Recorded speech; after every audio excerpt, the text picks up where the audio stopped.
Mitochondria जिस तरह से हमारे एरियाज़ के बिजली घर यानी पावर हाउस इलेक्ट्रिसिटी एनर्जी को बनाते हैं और फिर हमारे घरों तक पहुंचाते हैं, ठीक उसी तरीके से माइटोकॉन्ड्रिया भी एक प्रकार का पावर हाउस है सेल का, क्योंकि वो एटीपी एनर्जी बनाता है। एटीपी एनर्जी की फुल फॉर्म है एडिनोसिन ट्राइफॉस्फेट। तो वो एटीपी एनर्जी बनाता है और उसे हमारे सेल के हर पार्ट में पहुंचाता है। तो कहीं ना कहीं हमारे इलाके के जो पावर हाउस हैं और माइटोकॉन्ड्रिया जो सेल का पार्ट है, उन दोनों का एक ही फंक्शन है। हमारे इलाके के जो पावर हाउस होते हैं वो इलेक्ट्रिसिटी एनर्जी बनाते हैं, उसी तरीके से माइटोकॉन्ड्रिया है वो सेल के लिए एटीपी एनर्जी बनाता है, यानी एडिनोसिन ट्राइफॉस्फेट बनाता है। इसीलिए mitochondria are known as the powerhouse of the cell. इसीलिए माइटोकॉन्ड्रिया को हम powerhouse of the cell कहते हैं। तो ये बहुत इंपॉर्टेंट है। अब जो एटीपी एनर्जी बनाता है माइटोकॉन्ड्रिया सेल के लिए, वो क्यों बनाता है? क्योंकि सेल उस एटीपी एनर्जी का इस्तेमाल बहुत सारी केमिकल एक्टिविटीज़ को करने के लिए करता है। क्योंकि हमारी बॉडी में हर दिन बहुत सारी केमिकल एक्टिविटीज़ होती रहती हैं, तो उस एक्टिविटीज़ को करने के लिए कोई ना कोई एनर्जी की ज़रूरत पड़ती है, जिन्हें माइटोकॉन्ड्रिया जनरेट करता है एटीपी की फॉर्म में। तो the energy required for various chemical activity needed for life is released by mitochondria in the form of ATP, adenosine triphosphate molecules.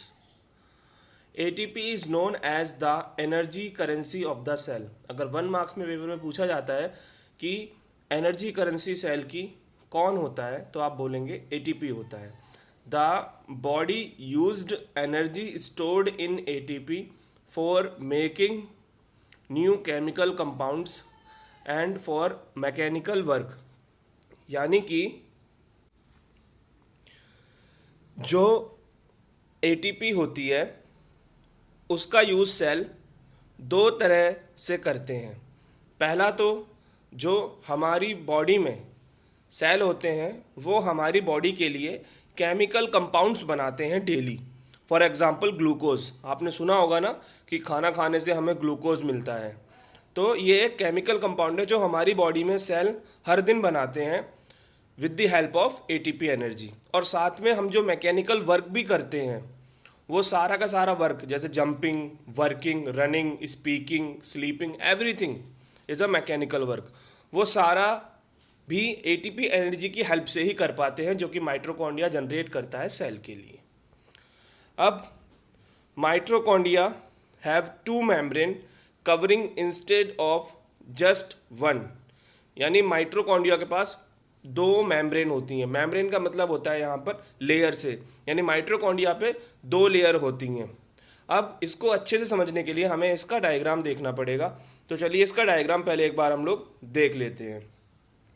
तो अब ये डायग्राम है माइटोकॉन्ड्रिया का, ठीक है। अब आप यहाँ पे देख रहे हैं जो ब्राउन कलर का पार्ट है बाहर का, ब्राउन कलर का जो बाहर का पार्ट है वो है आउटर मेम्ब्रेन, और जो अंदर पार्ट है क्रीम कलर का, ये देखिए ये जो पार्ट है जहाँ पे मैंने ये रेड लाइन कर दी है, ये सारा जो क्रीम कलर का पार्ट है ये है इनर मेम्ब्रेन। तो जो आउटर पार्ट है ब्राउन कलर का, एक तो वो पार्ट हो गया माइटोकॉन्ड्रिया का, और एक जो इनर पार्ट है क्रीम कलर का, वो पार्ट हो गया माइटोकॉन्ड्रिया का। तो 2 लेयर होगी ना माइटोकॉन्ड्रिया की, डबल लेयर होगी, जिन्हें हम डबल मेम्ब्रेन भी कह सकते हैं। अब जो आउटर मेम्ब्रेन होती है माइटोकॉन्ड्रिया की ब्राउन कलर वाली, वहाँ पर बहुत सारे छोटे छोटे से छेद होते हैं। अगर हम माइक्रोस्कोप से देखेंगे तो जो आउटर लेयर है माइटोकॉन्ड्रिया की ब्राउन कलर की, यहाँ पर हमें बहुत सारे से छोटे छोटे छेद दिखाई देंगे। उन छेदों को इंग्लिश में बोलते हैं हम पोरस। तो बहुत सारे पोरस होते हैं माइटोकॉन्ड्रिया की आउटर लेयर में। अब जो इनर लेयर है क्रीम कलर की, आप देख ही रहे हैं, इसमें बहुत सारे से फोल्ड होते हैं। क्या होते हैं? फोल्ड, जिन्हें क्या बोलते हैं हम? क्रिस्टाई, ठीक है। अब ये क्रिस्टाई क्या काम करते हैं? ये फोल्ड क्यों ज़रूरी है माइटोकॉन्ड्रिया के अंदर होना?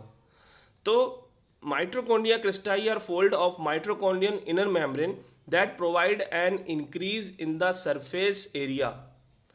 जो क्रिस्टाई होते हैं, यानी जो माइटोकॉन्ड्रिया की इनर मेम्ब्रेन में जो फोल्ड्स होते हैं, वो क्या करते हैं, वो माइटोकॉन्ड्रिया के अंदर का जो सरफेस एरिया होता है उसे बढ़ा देते हैं। यानी माइटोकॉन्ड्रिया अंदर से चौड़ा हो जाता है, लंबा हो जाता है ड्यू टू क्रिस्टिया। अगर क्रिस्टिया है तो माइटोकॉन्ड्रिया का जो सरफेस है वो बढ़ जाता है। Having more crystia gives the mitochondria more location for ATP production to occur। अब ध्यान रखिएगा, जितना ज़्यादा क्रिस्टिया माइटोकॉन्ड्रिया के अंदर होगा, यानी माइटोकॉन्ड्रिया की इनर मेम्ब्रेन में जितने ज़्यादा फोल्ड्स होंगे, क्योंकि फोल्ड्स माने ही क्रिस्टिया है, उतना ही ज़्यादा माइटोकॉन्ड्रिया का सरफेस बढ़ जाएगा अंदर से, और माइटोकॉन्ड्रिया उतनी ही ज़्यादा क्वांटिटी में, मात्रा में एटीपी प्रोडक्शन कर पाएगा, यानी एटीपी एनर्जी को बना पाएगा। यानी जितना ज़्यादा क्रिस्टिया होगा इनर मेम्ब्रेन में, जितने ज़्यादा फोल्ड्स होंगे इनर मेम्ब्रेन में, माइटोकॉन्ड्रिया उतनी ही ज़्यादा क्या बना पाएगा, एटीपी एनर्जी बना पाएगा। In fact without them the mitochondrion would not be able to keep up with the cell ATP needs. यहाँ तक कि अगर माइटोकॉन्ड्रिया की इनर मेम्ब्रेन में क्रिस्टियाज नहीं हुए, फोल्ड्स नहीं हुई, तो सरफेस एरिया नहीं ज़्यादा होगा, जिस वजह से माइटोकॉन्ड्रिया शायद उतनी एटीपी एनर्जी बना भी ना पाए जितनी कि उस सेल को नीड है, ज़रूरत है। तो cristae is very important part of mitochondria, और क्रिस्टिया का मतलब यहाँ पे फोल्ड से ही है। ऑलराइट, तो अब बाकी चीज़ हम पढ़ लेते हैं। तो हम यहाँ पर थे, the outer membrane is very porous while the inner membrane is deeply folded. जो आउटर मेम्ब्रेन होती है ब्राउन कलर की, उसमें छेद होते हैं, आपको मैंने बता दिया, पोरस होती है वो, और जो इनर मेम्ब्रेन होती है उसमें फोल्ड्स होते हैं, जो कि मैंने आपको बता दिया, उन्हें क्रिस्टी कहते हैं। दीज फोल्ड, यानी कि ये यहाँ पर क्रिस्टी की बात कर रहा है, these fold create a large surface area for ATP generating chemical reaction. जो मैंने पढ़ाया वो यहाँ पर भी लिखा हुआ है, ठीक है। Mitochondria are strange organelles. Organelles का मतलब होता है पार्ट, ठीक है। तो माइटोकॉन्ड्रिया एक अजीब ही हिस्सा है सेल का, स्ट्रेंज माने अजीब सा। माइटोकॉन्ड्रिया एक अजीब हिस्सा है सेल का, in the sense that they have their on DNA एक राइबोसोम्स। क्योंकि माइटोकॉन्ड्रिया सेल का अजीब हिस्सा, अजीब पार्ट, अजीब ऑर्गन सेल इसलिए है वो सेल का, क्योंकि उसके अंदर खुद का, ऑन माने खुद का डीएनए होता है और राइबोसोम भी होता है, जिस वजह से therefore mitochondria are able to make some of their own protein. जिस वजह से माइटोकॉन्ड्रिया अपना खुद का प्रोटीन बना पाता है। तो अगर एग्जाम में आता है कि माइटोकॉन्ड्रिया अपना खुद का प्रोटीन क्यों बना लेता है, तो आप उसका आंसर देंगे due to DNA and rhizobium. Okay, thanks for watching my video and subscribe my channel.